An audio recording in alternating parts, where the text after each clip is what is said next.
Assalamualaikum warahmatullahi wabarakatuh. Kembali lagi pada channel Hadiah Nur.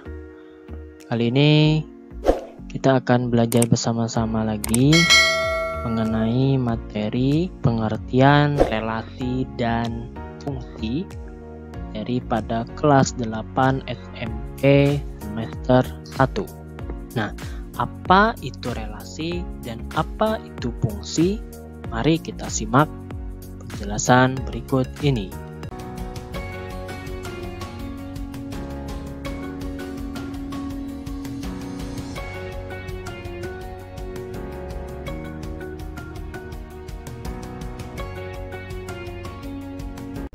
Relasi.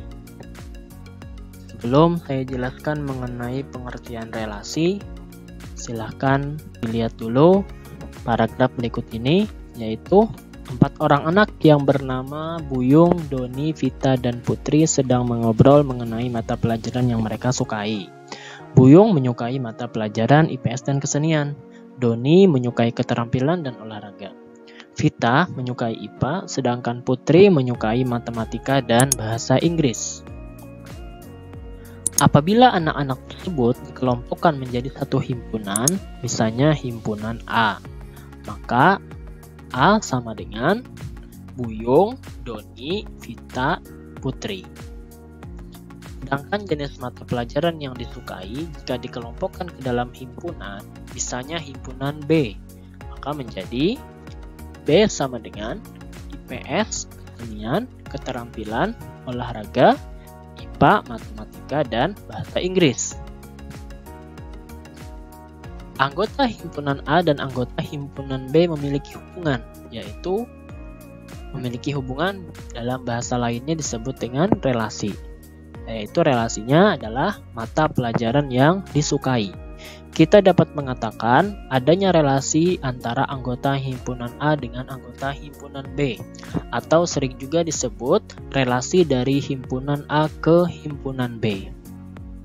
Nah, pengertiannya adalah relasi dari himpunan A ke himpunan B adalah aturan yang menghubungkan anggota-anggota himpunan A dengan anggota-anggota himpunan B.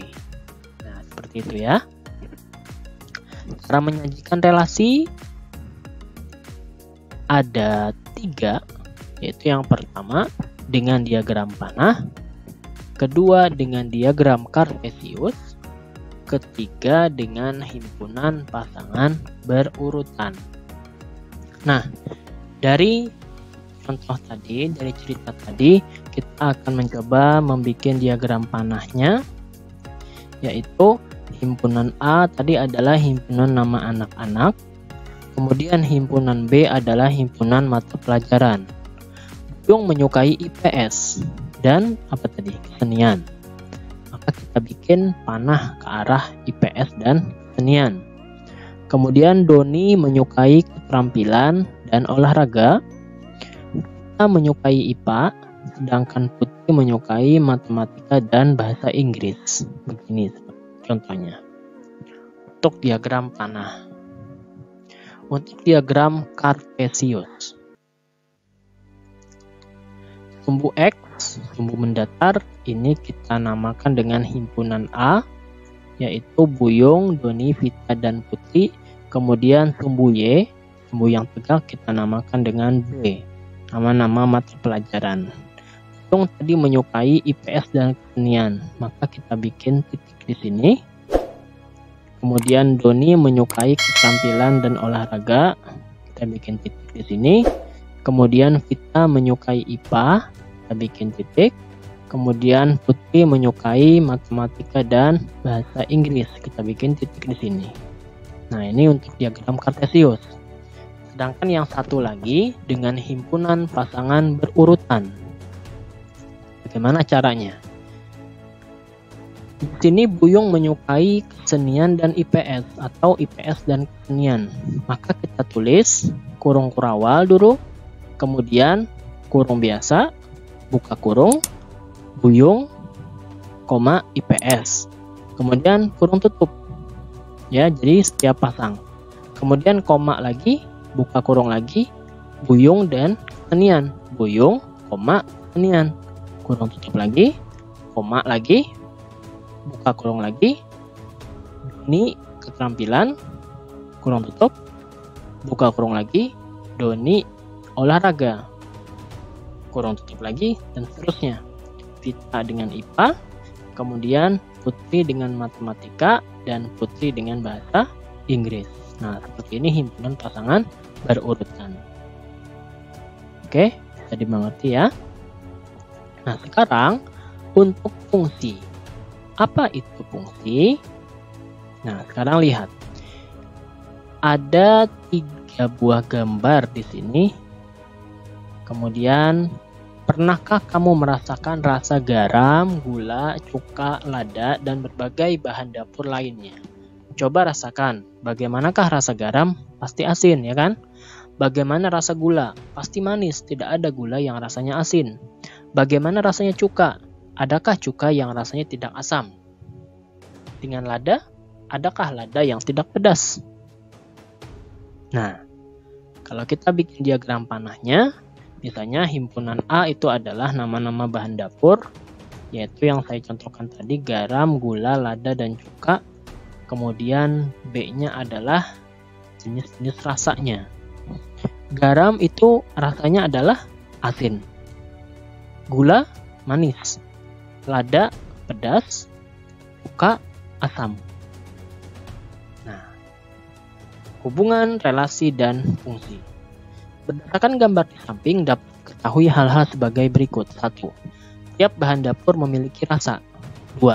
Hal ini berarti setiap anggota A mempunyai kawan atau pasangan dengan anggota B. Anggota A, lihat, semuanya pasti memiliki rasa. Semuanya pasti memiliki kawan atau pasangan di B. Setiap bahan dapur cepat memiliki satu rasa. Ada nggak yang memiliki lebih dari satu? Garam, apakah dia asin sekaligus pahit? Tidak ya, garam itu asin saja. Gula, apakah manis dan pedas? Tidak, gula cuman manis saja. Jadi, masing-masing bahan dapur memiliki satu rasa. Hal ini berarti setiap anggota A mempunyai tepat satu kawan atau pasangan dengan anggota B.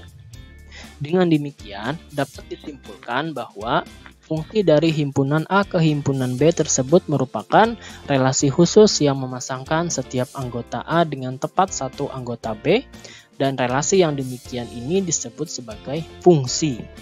Jadi, fungsi dari himpunan A ke himpunan B adalah relasi khusus yang memasangkan setiap anggota A dengan tepat satu anggota B. Nah, sekarang kita bandingkan perbedaan antara relasi dengan fungsi. Bagaimana perbedaannya? Perbedaannya adalah kalau relasi itu adalah hubungan yang memasangkan anggota A dengan anggota B, hubungan biasa, tidak ada persyaratan khusus. Pokoknya anggota A kita pasangkan dengan anggota B. Mau anggota A punya pasangan lebih dari satu atau tidak jadi masalah, tidak ada urusan. Sementara untuk fungsi ini nama lainnya adalah pemetaan. Fungsi dari himpunan A ke himpunan B adalah hubungan yang memasangkan setiap, patut diingat, setiap anggota A dengan tepat satu anggota B. Syaratnya, sekali lagi, syarat untuk dikatakan sebuah fungsi adalah setiap anggota A itu dipasangkan dengan tepat satu anggota B. Tidak boleh lebih dari satu. Ya, itu perbedaan antara relasi dan fungsi. Kalau relasi, pokoknya hubungan saja. Mau dia satu pasangannya, mau dia banyak, boleh dari anggota A. Kalau fungsi, anggota A ini harus memiliki satu pasangan. Tidak boleh lebih, tidak boleh kurang. Nah, supaya lebih memahami, kita lihat manakah yang merupakan fungsi. Lihat. Ada 4 gambar. Yang mana yang fungsi? Fungsi dari A ke B yang mana? Gambar 1 apakah fungsi? Setiap anggota A memiliki pasangan nggak? Dan pasangannya satu saja atau banyak? Satu saja ya. A, B, C. A pasangannya ini, B pasangannya ini, C pasangannya ini. Berarti dia dinamakan fungsi. Yang dua, anggota A lihat. Ada 3 dan memiliki pasangan semuanya. Ya. Apakah pasangannya jumlahnya 1 saja? Tidak. Nah, ada yang bercabang, yaitu yang B. Yang B ini memiliki 2 pasangan, sehingga ini bukan disebut sebagai fungsi. Ini disebut sebagai relasi. Kalau nomor 1 tadi fungsi. Sekarang nomor 3. Setiap anggota di himpunan A bagaimana? Memiliki pasangan nggak? Oh enggak, ada yang tidak memiliki pasangan. Maka ini juga bukan disebut sebagai fungsi. Karena syarat fungsi harus memiliki pasangan. Dan jumlah pasangannya tidak boleh bercabang. Seperti yang nomor 2 tadi salah karena bercabang. Nomor 4. Anggotanya lihat, memiliki pasangan dan pasangannya berjumlah 1 atau lebih. Memiliki pasangan, ya. Pasangannya berjumlah 1 saja, betul? Betul. Oke, berarti disebut sebagai fungsi.